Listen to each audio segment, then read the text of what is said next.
The convoy was moving in darkness when the first ship exploded. There was no warning, no dramatic buildup, just a flash beneath the waterline and a column of fire tearing upward into the night. For a moment, the formation held. Engines kept turning, signals flickered across the black surface of the Atlantic. Then the second torpedo struck.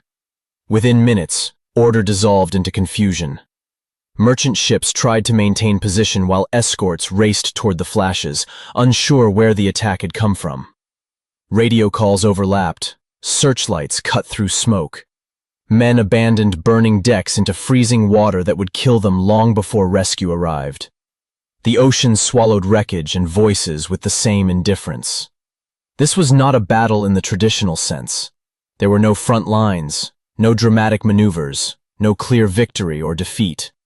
It was a slow tearing apart of something fragile. A supply line stretched across thousands of miles of open sea. And that supply line was Britain's lifeline. Every week, convoys carried the materials that allowed the country to keep fighting. Food, fuel, ammunition, steel, machinery. Without those ships arriving intact, factories stopped, aircraft grounded, cities starved. The war effort did not slow gradually. It collapsed. The convoy system was supposed to prevent this. It had worked before. During the previous war, organizing merchant ships into protected groups had dramatically reduced losses to submarines. The lessons seemed clear. Concentrate shipping, assign escorts, deny the enemy easy targets. By 1939, many planners believed the problem had already been solved once. So when the Atlantic began to burn again, the question was not why ships were being attacked. The question was why the protection wasn't working. Convoys still sailed. Escorts still guarded them. The system existed on paper exactly as it had before. Yet losses mounted. Ships vanished faster than they could be replaced. Survivors described nights of fire and screaming metal. Commanders watched tonnage reports climb toward numbers that felt unsustainable. The war at sea was exposing a dangerous gap between assumption and reality. The convoy system had not failed because it was useless. It was failing because it wasn't ready. And in a war where survival depended on uninterrupted flow across the Atlantic, discovering that difference came at a brutal cost. This is the story of how the Allies nearly learned too late that having a system is not the same as understanding it, and how the fight to protect convoys became a race between adaptation and collapse. The danger facing Atlantic convoys did not come from neglect or indifference. It came from confidence that had outlived the conditions that created it. At the end of the First World War, the convoy system was remembered as a success.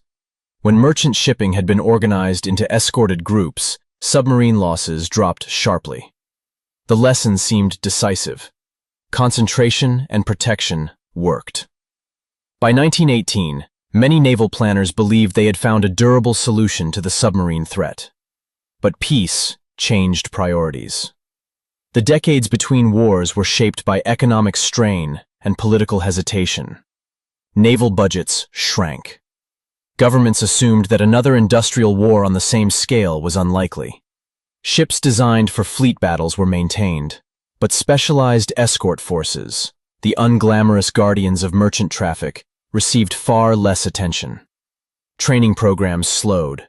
Experimental technologies were explored cautiously rather than urgently. The convoy idea survived on paper.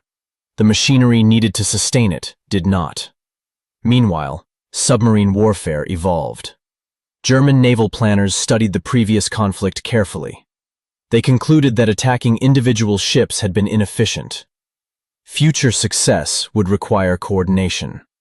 Submarines would operate in groups, guided by radio communication, concentrating force against convoys instead of scattering effort. Night surface attacks would exploit darkness and confusion. The ocean itself would become a networked battlefield rather than a series of isolated encounters. By the time war returned in 1939, doctrine on both sides had diverged in ways that were not immediately visible. The Allies still expected convoys to function much as they had before. Escorts guarding flanks, submarines attacking opportunistically, engagements resolved through local defense. But the new German approach treated convoys as signals to be hunted. Once sighted, a single submarine would shadow and report. Others would converge. The attack would come not from one direction, but many. The result was not instant catastrophe. Early convoys still arrived. Escorts still fought. But the balance had shifted. Protection that might have been adequate in a smaller war now faced sustained, coordinated pressure. Compounding the problem was scale. Britain's dependence on shipping had grown. The modern war economy required constant flow: oil for aircraft, grain for cities, metals for factories, replacement parts for everything already in motion. Each convoy carried not just cargo, but continuity. Losing ships meant interrupting rhythms that could not easily be restored. Yet escort numbers had not grown proportionally. Destroyers were stretched thin between fleet duties and convoy work. Smaller escort vessels existed, but not in sufficient quantity. Aircraft patrols could cover coastal zones, but vast stretches of the Atlantic lay beyond their reach. In those empty spaces, convoys sailed effectively blind. None of this meant the system was doomed. It meant the system was incomplete. The convoy framework assumed a level of protection that had not been built, trained, or tested for the scale of modern war. Planners had inherited a concept proven in the past and assumed it would scale automatically. Reality demanded more. More ships, more coordination, more technology, and more specialized doctrine. War did not wait for that infrastructure to catch up. And as convoys continued to sail into the Atlantic, the gap between assumption and preparation began to widen into crisis. The most dangerous stretch of the Atlantic had no landmarks. Sailors called it the air gap. Later, it would be remembered as the Black Pit, a region beyond the reach of land-based aircraft where convoys sailed without eyes above them. In that space, the ocean felt endless, and escorts knew that if submarines found the convoy there, help would not arrive quickly. This was where losses accelerated. German U-boats learned to wait along the edges of patrol coverage. A submarine would sight a convoy, transmit its position, and shadow from a distance. Others would converge silently across hundreds of miles. When darkness fell, they attacked on the surface, moving faster than escorts expected, slipping between columns of merchant ships before defenders could react. For crews inside the convoy, the experience felt random and unstoppable. Torpedoes arrived without warning. Burning ships illuminated targets for the next strike. Escorts chased contacts that vanished beneath the waves while new attacks erupted elsewhere.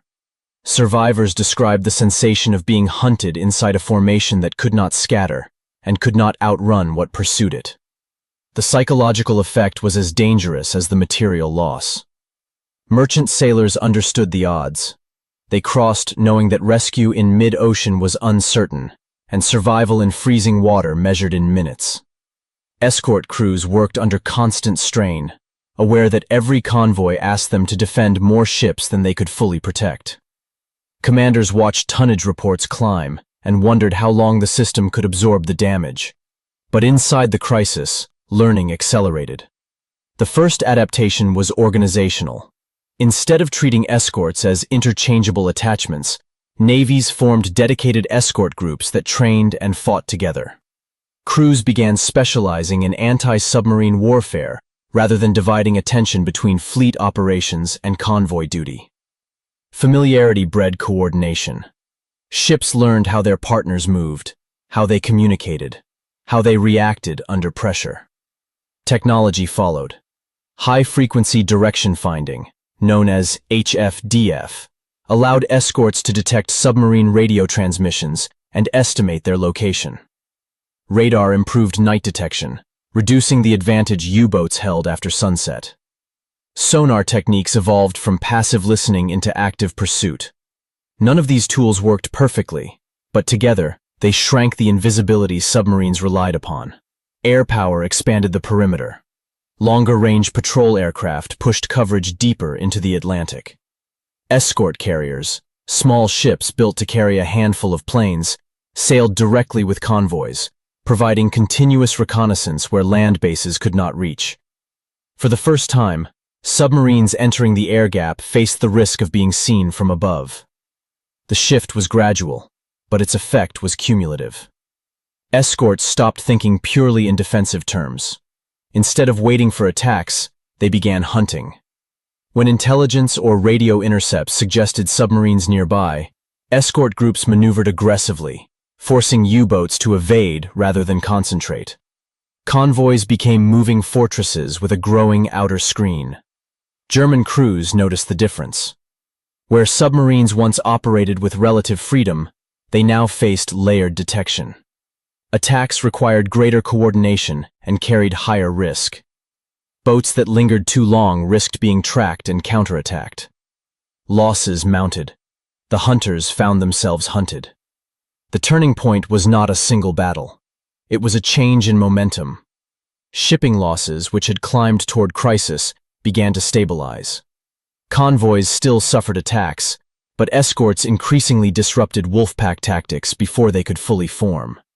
Air patrols forced submarines underwater for longer periods, reducing their speed and flexibility. Intelligence, including code-breaking efforts that revealed operational patterns, helped route convoys around concentrations of danger. For the first time since the war began, the system felt responsive rather than reactive. Sailors crossing the Atlantic still faced fear, but the rhythm of catastrophe slowed. Convoys arrived battered yet intact. Escort crews returned with experience instead of replacement casualties. Commanders saw evidence that adaptation was working, not eliminating risk, but containing it. The Atlantic did not become safe. It became survivable. And that distinction marked the moment the convoy system transformed from a fragile assumption into a functioning defense.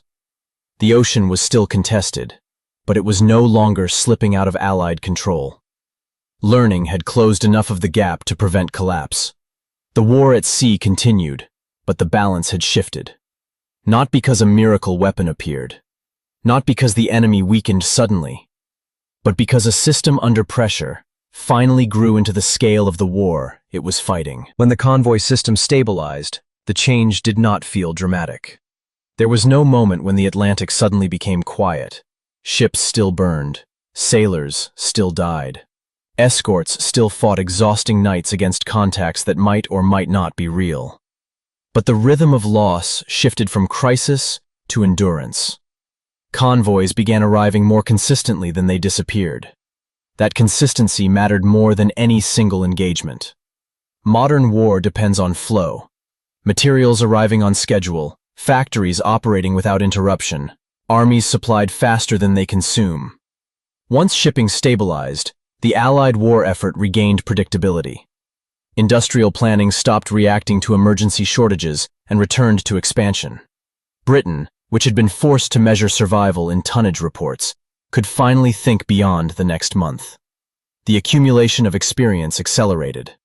Escort crews that survived repeated crossings developed instincts no training program could replicate. They learned how submarines approached, how false contacts behaved, how weather masked sound. Veteran commanders passed techniques to new arrivals. Tactics matured into doctrine, and doctrine hardened into routine. The same process unfolded in the air. Patrol crews refined search patterns. Escort carrier pilots learned how to coordinate with surface ships. Intelligence officers integrated radio intercepts into operational planning. The Atlantic became not a gap to be crossed, but a system to be managed. For Germany, the strategic effect was profound. Submarines had been intended to strangle Britain into submission by severing its supply lines. As convoy protection improved, that strategy lost its leverage. U-boats could still inflict damage, but not at the rate required to collapse Allied capacity. The campaign shifted from existential threat to costly contest. The Allies, meanwhile, converted stability into momentum. Shipping capacity expanded. Industrial output surged.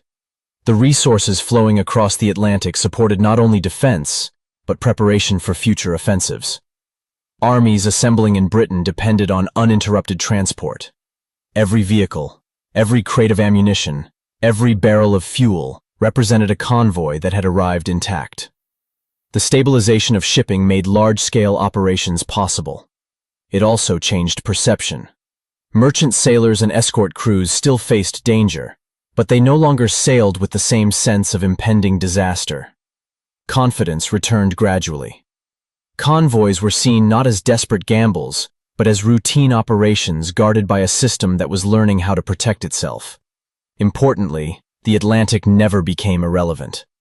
Even after the worst losses subsided, protection demanded constant vigilance.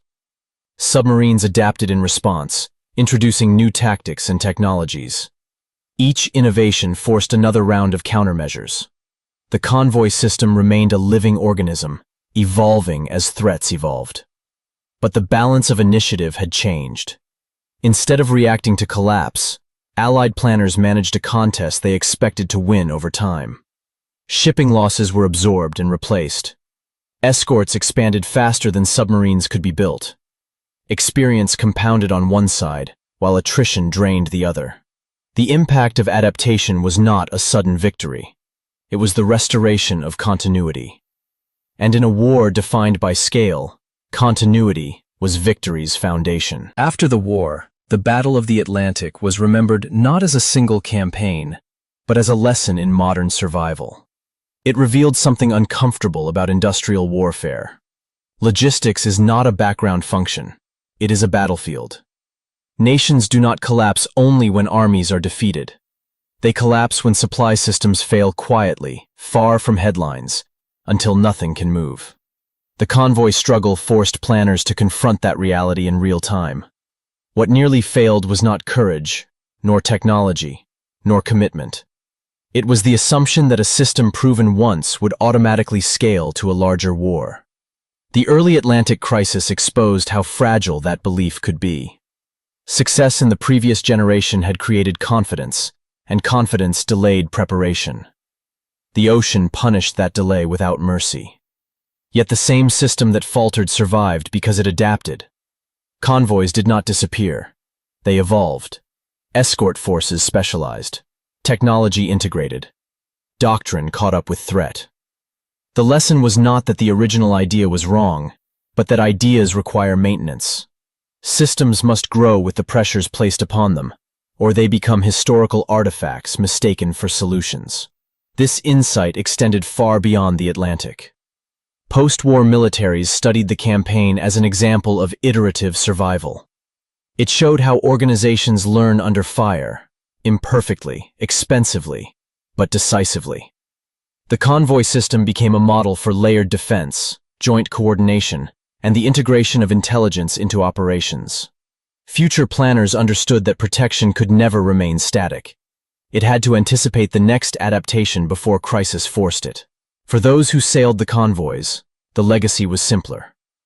They proved that endurance is built, not assumed. Merchant crews, escorts, and patrol aircraft formed a network that held long enough for improvement to matter. Their persistence bought time, and in modern war, time is often the most valuable resource. The Atlantic did not become safe because the threat vanished. It became manageable because the system learned how to survive inside danger. That distinction defines its legacy. Wars are rarely lost because a system fails once. They are lost when a system refuses to change after failure becomes visible. The convoy campaign stands as a reminder that survival belongs to those who recognize fragility early enough to rebuild, while still under pressure. The ships that crossed the ocean carried more than cargo. They carried proof that adaptation, however slow, can outrun collapse. And that lesson endures long after the fires on the Atlantic have faded into history.